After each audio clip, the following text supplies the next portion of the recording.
कि माता की सवारी भी आती है मेरे शरीर के अंदर और प्रेत की सवारी भी आती है।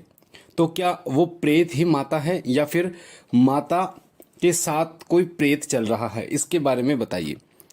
तो मैं आपको बता दूं, देखिए, जब भी किसी देवी या देवता की सवारी आपके शरीर के अंदर आती है तो ज़रूरी भी नहीं है कि कोई प्रेत आपके साथ ना हो। माता काली के साथ बहुत सारे भूत प्रेत चलते हैं, पर माता काली की अगर आपके ऊपर सवारी आ रही है तो इसका मतलब ये नहीं है क्योंकि प्रेत नहीं हो सकता। शरीर में प्रेत हो सकता है।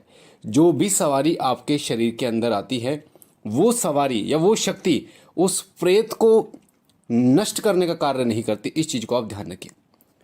कोई भी भूत प्रेत की बाधा होती है उसको हटाने का एक तरीका होता है। उसको या तो उतारे के सहारे उसे हटाया जाता है, या उसका बंधन किया जाता है, या उसका भोग प्रसाद देके उसके स्थान पर बैठाया जाता है, या फिर उस व्यक्ति के शरीर से हटाकर किसी भौतिक वस्तु के द्वारा, भौतिक वस्तु जैसे नींबू हो गया, जायफल हो गया, लौंग हो गए, बतासे हो गए, मिठाइयाँ हो गई, इसके माध्यम से हटाकर और एक ऐसे स्थान पर गाड़ दिया जाता है, यानी उसका बंधन कर दिया जाता है ताकि वो दोबारा उस व्यक्ति के शरीर में प्रवेश ना करे। कोई भी शक्ति जो आपके शरीर में आ रही है वो उस नकारात्मक शक्ति को हटाने का कार्य नहीं करती। इस चीज़ का आप ध्यान रखें। हाँ, वो क्या कार्य करती हैं? वो कार्य करती हैं, वो जो भी प्रहार करते हैं उस प्रहार को आपको सहने का, यानी कि उस प्रहार को वो विफल करने का कार्य करती हैं। अगर वो आपका एक्सीडेंट कराना चाहती हैं तो आपकी माता की कृपा से आपके छोटी मोटी चोट लगेगी, पर बहुत बड़ा एक्सीडेंट नहीं होगा। तो कोई भी प्रेत बाधा होती है अगर आपके शरीर में, तो माता या कोई देवी देवता उसको हटाने का कार्य नहीं करते, क्योंकि भगत के द्वारा देवी देवता चलते हैं, भगत के द्वारा भगवान चलते हैं। आप किस तरीके से देवता को चलाना चाहते हैं ये आपके ऊपर निर्भर करता है। अगर आपका कोई गुरु नहीं है और आपके ऊपर सवारी भी आती है और प्रेत की सवारी भी आती है तो उस समय तो बड़ा मुश्किल कार्य है कि वो प्रेत जो है वो हट पाए, क्योंकि गुरु आपका नहीं है।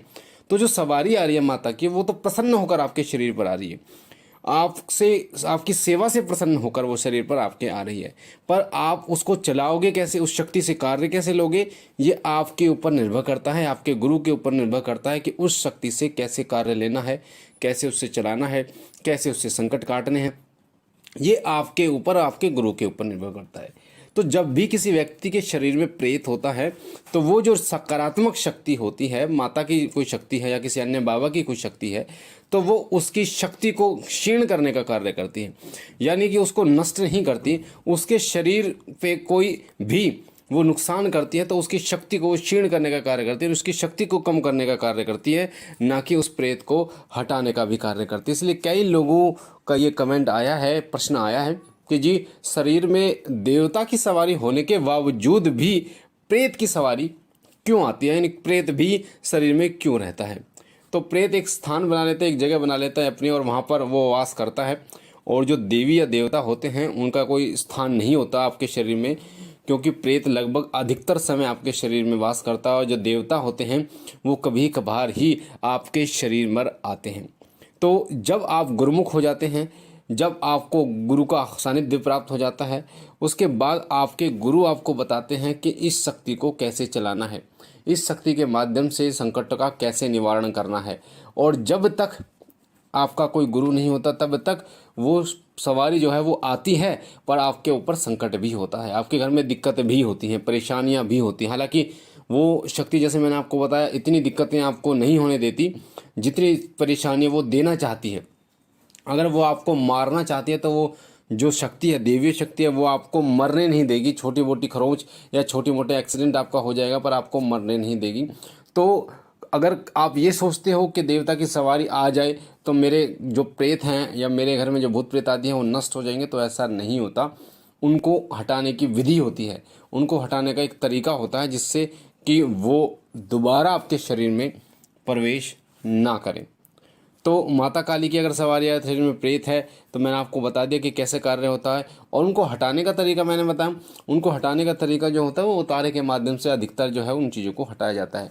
जब किसी वस्तु को लेकर उतारा किया जाता है, जायफल, लौंग, बतासे, 7 तरीके की मिठाई या फिर नारियल का उतारा किया, तो वो जो नकारात्मक शक्ति है जब उसके शरीर से उतारी जाती है तो उसके शरीर से उस नारियल उस वस्तु में आ जाती है और फिर उस वस्तु को कई लोग नष्ट कर देते हैं, कपूर पे जला देते हैं, या कई लोग जो है वो उसके स्थान पर जो नकारात्मक शक्ति है, कई बार देवी जो है वो नकारात्मक शक्ति के रूप में मसानी आ जाती है, नकारात्मक शक्ति के रूप में, या काली आ जाती है नकारात्मक शक्ति के रूप में, तो फिर उसके स्थान पर उसको बैठाया जाता है। उनको मारा पीटा नहीं जाता, उनका बंधन नहीं किया जाता, सिर्फ और सिर्फ उनको मनाया जाता है। तो ये जानकारी थी जो बहन ने हमसे ये प्रश्न पूछा। मुझे आशा है उनको उनके प्रश्न का उत्तर मिला होगा। बाकी बाबा भोलेनाथ आप पर कृपा करें, आपके घर पर कृपा करें, आपकी झोली भरते रहें।